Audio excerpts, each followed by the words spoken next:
जय हिंद, वंदे मातरम दोस्तों। मैं आशुतोष आपके अपने YouTube channel JMD exam exam crack पे आप सभी का बहुत बहुत स्वागत करता हूँ। जैसा कि आप सभी जानते हैं, हम BPSC की सीरीज़ लेकर हाजिर हुए हैं।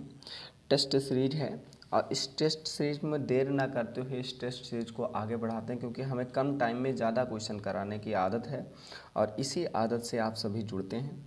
तो प्लीज़ आप चैनल को सब्सक्राइब कर लीजिए और भी मित्रों को शेयर कीजिए, ताकि ऐसे सीरीज हमें चलाने के लिए प्रोत्साहन मिलता रहे। 10 से 15 मिनट में हम कम से कम आपको यहाँ कराते हैं 40 या 28-35 क्वेश्चन के लिए। चलिए तो इसी क्रम को पहला स्टार्ट करते हैं। भारत की सर्वोच्च श्रेणी कौन सी है? क्या गार्डन ऑस्टिन है, कंचनजंगा है, या माउंट एवरेस्ट है, या नंदा देवी है? भारत की सबसे ऊंची की बात कर रहा है तो आप सभी जानते होंगे भारत की सबसे ऊंची है तो गार्डन ऑस्टिन है, जिसे हम K2 के नाम से जानते हैं। बात क्लियर हुई। अगला है कुल्लू घाटी। कुल्लू घाटी निम्नलिखित पर्वत श्रेणियों के बीच में अवस्थित है। किस किस पर्वत श्रेणियों के बीच में अवस्थित है? क्या धौलाधर और पीर पंजाल, लद्दाख पीर पंजाल, रणोज्जय या नागटिप्पा, या मध्य हिमालय और शिवालिक हिमालय के बीच में स्थित है?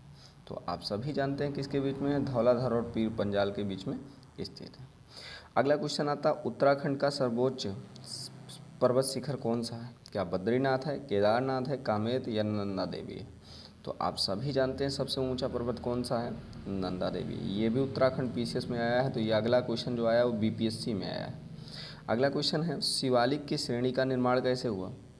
आयोजोइक या पैल्थोसाइड या मेसोजोइक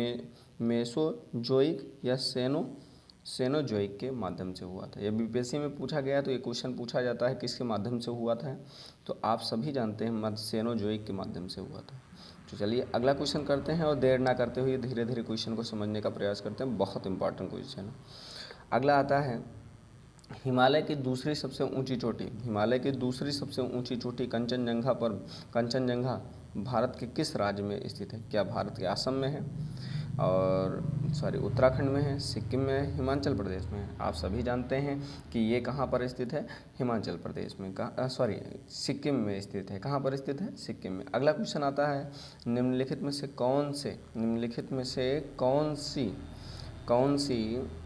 में से सबसे प्राचीन पर्वत श्रेणी कौन सी है? क्या हिमालय है, अरावली है, विंध्याचल है, सतपुड़ा है? तो आप सभी जानते हैं अरावली पर्वत श्रेणी सबसे प्राचीनतम और पुरानी है। अरावली पर्वत श्रेणी सबसे प्राचीनतम और सबसे पुरानी है। 32 नंबर क्वेश्चन के साथ चलते हैं। भारत में निम्नलिखित में से कौन सी श्रेणी केवल एक ही राज्य में फैली हुई है? क्या अरावली है? नहीं हो सकता। सतपुड़ा नहीं हो सकता। सह्याद्री नहीं हो सकता। अजंता की गुफाएं, केवल महाराष्ट्र में अजंता एलोरा की गुफाएं। अगला क्वेश्चन आता है, भारत में सबसे प्राचीन बलित पर्वतमाला कौन सी है? क्या विंध्याचल है, सतपुड़ा है, या अरावली है, या नीलगिरी है? तो आप सभी जानते हैं कौन सा ऑप्शन जाएंगे साथ में इसमें? तो अरावली पर्वत श्रृंखला सबसे पुरानी है। कौन सी है? अरावली पर्वत श्रृंखला सबसे प्राचीनतम और पुरानी है। अगला है, अरावली की सबसे ऊंची चोटी कौन सी है? क्या जो गुरु शिखर है, शेर है, दो भट्ट है, या अमरकंटक है? तो आप सभी जानते हैं इसकी सबसे ऊंची चोटी कौन सी है? गुरु शिखर है। तो आपको ये सीरीज कैसी लग रही है कमेंट करके जवाब देते रहिए, क्योंकि हमें भी तभी मज़ा आएगा जब आप पढ़ने और इंटरेस्ट लेंगे और क्वेश्चन को जवाब देते रहेंगे। अगला क्वेश्चन आता है, पश्चिमी घाट क्या है? एक अपशिष्ट पर्वत श्रेणी है, एक भ्रंश कागर है, एक मोड़दार पर्वत है, एक ज्वालामुखी पर्वत है? तो आप जानते हैं ज्वालामुखी पर्वत तो हो नहीं सकता, ठीक है। अगला ऐसे ही काट काट के करिएगा। ज्वालामुखी पर्वत, मोड़दार पर्वत हो नहीं सकता, और अवशिष्ट पर्वत तो हो नहीं सकता। तो कौन सा है यहाँ पे? वो है किसका? एक भ्रंश कागार पर्वत है। कौन सा है? एक भ्रंश कागार पर्वत है। अगला क्वेश्चन आता है, ध्यान दीजिएगा, कह रहा निम्नलिखित में से किस पर्वतमाला को सह्याद्री के नाम से भी जाना जाता है? सतपुड़ा और पश्चिमी घाट, पूर्वी घाट और अरावली। तो आप जानते हैं सह्याद्री के नाम से जाना वाला होता है पश्चिमी घाट को। किसके नाम से जाना जाता है? पश्चिमी घाट को सह्याद्री के नाम से जाना जाता है। अगला, प्रायद्वीप भारत में उच्चतम पर्वत चोटी कौन सी है? अन्नामलाई, डोडोमल, या नीलगिरी, या महेंद्रगिरी? तो आप सभी जानते हैं इसकी पश्चिमी की सबसे ऊंची चोटी कौन है? अन्नामलाई। कौन सी है? अन्नामलाई है। अगला क्वेश्चन है, पूर्वी घाट एवं पश्चिमी घाट पर्वत श्रेणियाँ सम्मिलित रूप से कहाँ कहलाती हैं? पालनी पहाड़ी, अन्नामलाई पहाड़ी, नीलगिरी की पहाड़ी, सेरोरा की पहाड़ी। तो आप सभी को पता है जो सम्मिलित रूप होता है वो कहाँ है? नीलगिरी की पहाड़ी होता है। कौन सा होता है? नीलगिरी की पहाड़ी होता है। अगला चलते हैं क्वेश्चन नंबर 41, जो सुपर इम्पॉर्टेंट क्वेश्चन है। अगला पूछ रहा है, भारत की सबसे दक्षिण भाग में स्थित पहाड़ी कौन सी है? क्या नीलगिरी है, कार्डेमम है, या पालनी है, अन्नामलाई है? तो आप सभी को पता है कौन सी है, तो है कार्डेमम है। अगला क्वेश्चन आता है, पूर्व घाट, ध्यान दीजिएगा, पूर्व घाट पर्वत श्रेणी में सर्वोच्च शिखर कौन सा है? पंचमढ़ी, महेंद्रगिरी, दोदोमठ और अनामुड़ी। तो पूर्वी घाट पे सबसे ऊंची जो है वो आपको पता है महेंद्रगिरी है। कौन सी है? महेंद्रगिरी।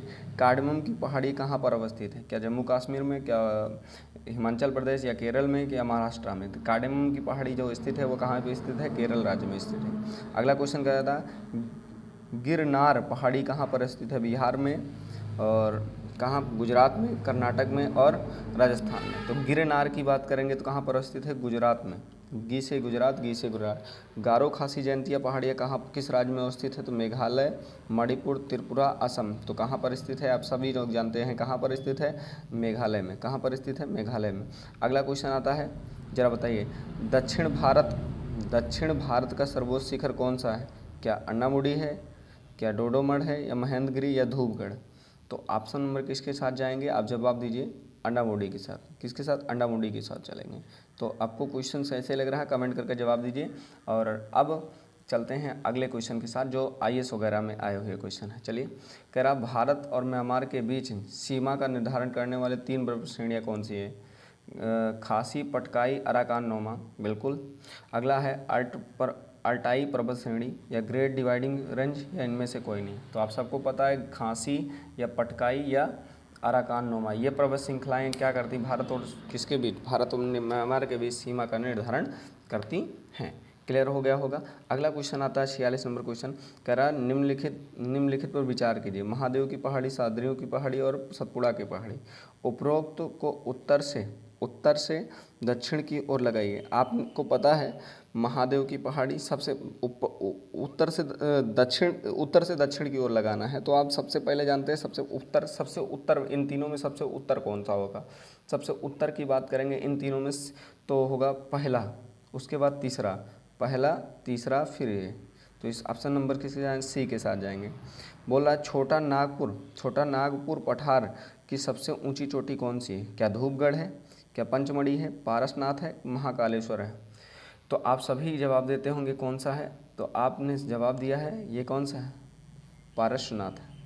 अगला क्वेश्चन है जो सुपर इम्पॉर्टेंट है आज का क्वेश्चन जो है सुपर इम्पॉर्टेंट है, वो अगला क्वेश्चन समझते हैं और जानने का प्रयास करते हैं। आज का छोटा नागपुर का सबसे ऊंची धूपगढ़ वाला ना, 48 नंबर क्वेश्चन। चलिए ध्यान दीजिए, टाइम ना बर्बाद करते हुए, क्योंकि हमें आज क्वेश्चन थोड़ा ज़्यादा लिया है। लिखा है धूपगढ़ रेंज कौन, मैकाले रेंज है, सतपुड़ा रेंज है, विंध्या रेंज है, इनमें से कोई नहीं को। तो धूपगढ़ चोटी स्थित है किस पर? तो आपको सबको पता है, या तो विंध्याचल पे होगी या तो सतपुड़ा पे होगी। अब तुम बताओ कौन से पे होगी? तो जवाब देते हैं किस पर होगी? सतपुड़ा पर होगी। अगला लिखा, अरावली पर्वत श्रेणी किस राज्य में स्थित है? राजस्थान, हिमाचल प्रदेश, उड़ीसा, आंध्र प्रदेश। तो कहाँ पर स्थित है अरावली? राजस्थान में। क्लियर हो रहा होगा। चलिए उम्मीद करते हैं क्लियर हो रहा होगा। अगला क्वेश्चन है, नंदा देवी शिखर कहाँ स्थित है? हिमाचल प्रदेश, उत्तर प्रदेश, उत्तराखंड और सिक्किम। तो आप कहाँ पर स्थित है? उत्तराखंड में है। क्लियर हो रहा है। अगला पूछ रहा है, हिमालय की सबसे ऊंची चोटी, ध्यान दीजिए, हिमालय की ऊंची चोटी कंचनजंगा स्थित है कहाँ पर? कंचनजंगा कहाँ पर स्थित है? क्या जम्मू कश्मीर, नेपाल और क्या हिमाचल प्रदेश या सिक्किम? तो आपको पता है सिक्किम में स्थित है। कहाँ पर स्थित है? सिक्किम में स्थित है। बहुत अच्छे क्वेश्चन बार बार आए जाते हैं, तो इसलिए इसको पूछना और कराना हमारा कर्तव्य बन जाता है। ठीक है, अगला करते हैं क्वेश्चन नंबर 52। कह रहा केटू के बाद निम्नलिखित में से कौन सी द्वितीय सर्वोच्च चोटी है? क्या कामेत है, नंदा देवी, कंचनजंगा? तो आप जानते हैं कंचनजंगा है। चलिए अगला क्वेश्चन है 53 नंबर क्वेश्चन, कह रहा देखिए, हिमालय की सबसे ऊंची चोटी माउंट एवरेस्ट की ऊंचाई कितनी है? लगभग इसी को मानते हैं सब लोग, 8848 को, 8848 मीटर। लेकिन अब ये कह रहा बलित पर्वत नवीन बलित पर्वत है तो इसकी ऊंचाई कुछ लोग 50 मानते हैं। ऐसा नहीं है, आप जानते रहिए कि 8848 ये आया है ऑप्शन में तो ये माना जाएगा। अगला क्वेश्चन 54 के सर, कोडराईकाल कोडराईकाल किस पर्वत श्रेणी की पर स्थित है? पालनी, नीलगिरी, विंध्याचल, अरावली। कोडाईकाल किस पर्वत पर स्थित है? तो आप सभी लोग जानते हैं ये दक्षिण भारत की है। तो आप दक्षिण भारत में स्थित एक के चोटी है, वह कि कौन सा है आपको पता होना चाहिए, कौन सा है? पालनी की पहाड़ी। कौन सी है? पालनी की पहाड़ी। अगला क्वेश्चन की बात करते हैं, 55 नंबर क्वेश्चन के साथ चलते हैं। निम्नलिखित में से किस राज्य में सबरीमाला स्थित है? आंध्र प्रदेश, तमिलनाडु, केरल, कर्नाटक। तो सबरीमाला मंदिर भी है और पहाड़ी भी है। कहाँ पर स्थित है? जरा हमें जवाब दीजिए आप लोग। तो है केरल में। कहाँ पर स्थित है? केरल में। चलिए आज का अब अगला क्वेश्चन बात करते हैं 56 नंबर। चलिए बात करते हैं उत्तर पश्चिम में स्थित है अरावली, उत्तर पश्चिम में स्थित है विंध्याचल, हिंदुकुश या सतपुड़ा। तो भारत के उत्तर पश्चिम में स्थित कौन सा है? तो जवाब दीजिए कौन सा है? तो पहला क्वेश्चन है अरावली पर्वत। अगला बोला सह्याद्री क्षेत्र के नाम से निम्नलिखित में से कौन सा जाना जाता है? पूर्वी घाट, पश्चिमी घाट और शिवालिक या विंध्याचल। तो आपको पता है पूर्वी घाट नहीं, पश्चिमी घाट को माना जाता है। किसको? पश्चिमी घाट को माना जाता है। अगला क्वेश्चन आता है गुरु शिखर किस राज्य में स्थित है? क्या गुजरात और महाराष्ट्र, मध्य प्रदेश, राजस्थान? तो राजस्थान में स्थित है। गुरु शिखर कहाँ पर स्थित है? राजस्थान में स्थित है। सेवाराय पहाड़ी कहाँ पर अवस्थित है? आंध्र प्रदेश, कर्नाटक, केरल और तमिलनाडु। तो सेवाराय पहाड़ी कहाँ पर अवस्थित है? तो आपको पता है तमिलनाडु में स्थित है। कहाँ पर स्थित है? तमिलनाडु में स्थित है। आपको ये सीरीज कैसी लग रही है कमेंट करके ज़रूर जवाब दीजिए। और आज का यहीं से अंतिम क्वेश्चन है। अगला क्वेश्चन बात कर रहे हैं हम, जहाँ पर पूर्वी घाट और पश्चिमी घाट मिलते हैं वहाँ निम्नलिखित में से कौन सी पहाड़ी स्थित है? क्या अन्नामलाई की पहाड़ी, नीलगिरी की पहाड़ी, कार्डेमम की पहाड़ी, सेवराय की पहाड़ी? तो आप सबको पता है कौन सी पहाड़ी मिलती है? नीलगिरी की पहाड़ी मिलती है। नर्मदा ताप्ती नदियाँ के मध्य स्थित है अरावली पहाड़ी, सतपुड़ा पहाड़ी, राजमहल की पहाड़ियाँ और विंध्याचल की पहाड़ी। तो इन दोनों के बीच में स्थित एक, इसीलिए भ्रंश घाटी का निर्माण बनाती है। तो आपको पता होना चाहिए कौन सी है? सतपुड़ा पहाड़ी स्थित है। अगला आता है अंडमान निकोबार द्वीप की समूह की सबसे ऊंची चोटी कौन सी है? तो सैंडल पिक की या सैंडल पिक है या माउंट गुलुलु है, माउंट कोयल है या माउंट दियाले है? तो सैंडल पीक है। इसकी सबसे ऊंची चोटी कौन सी है? सैंडल पीक है। अगला क्वेश्चन जो आज का लास्ट क्वेश्चन है, निम्नलिखित में से ध्यान दीजिए, निम्नलिखित में से हिमालय श्रृंखला का अंग नहीं है। क्या नहीं है? अरावली, ध्यान दीजिएगा कौन सा नहीं है? अरावली नहीं है। अरावली, कुनुल, काराकोरम और हिंदुकुश। तो सबसे अच्छा अगर पूछा जाएगा कौन सा नहीं है तो आप जवाब देंगे अरावली पर्वत श्रृंखला इसकी भाग नहीं है। चलिए आपको ये सीरीज कैसे लगी कमेंट करके जवाब दीजिएगा और भी मित्रों को भी शेयर कीजिएगा ताकि ऐसे ही वीडियो प्राप्त करते रहें बीपीएससी के लिए और तैयारी को अपने मजबूत करते रहें। और हम एक ही चीज़ कहेंगे, अगर आप मेरे साथ जुड़े रहेंगे यकीन मानो आपकी तैयारी ऐसे ही बेस्ट हो जाएगी जितना आप सोच नहीं सकते। तो आज की क्लास बस यहीं तक। देखिए हमने कल एक चीज़ नोटिस किया, आप लोगों की डिमांड थी वन लाइनर पढ़ाइएगा सर, तो वन लाइनर पढ़ा रहे थे। आप उस वीडियो पर जाकर देखिए और कमेंट कीजिए कि आपको कैसे लग रही वो video, one liner Bihar special की। तो बिहार स्पेशल के 2 वीडियो अपलोड हो चुके हैं। आप तीसरा वीडियो दोपहर में शायद हो सके अपलोड कर दें, क्योंकि ये टेस्ट सीरीज जो चल रही है इस टेस्ट सीरीज में आप लोगों को डेली दो टॉपिक चाहिए था, तो इसलिए आपको दिक्कत करेगी। तो प्लीज़ आपको टेस्ट सीरीज नहीं रोका जाएगा, वो वीडियो अपलोड कर दिया जाएगा बीच बीच में। तो उसका कोई मतलब नहीं 6 क्लास में वो ख़त्म हो जाएगा, क्योंकि 6 क्लास को मैंने बनाया था। ठीक है, अब अपना बहुत बहुत ख्याल रखिएगा। मिलते हैं नेक्स्ट वीडियो में, शाम वाली में मिलना मत भूलिएगा। जय हिंद, जय भारत।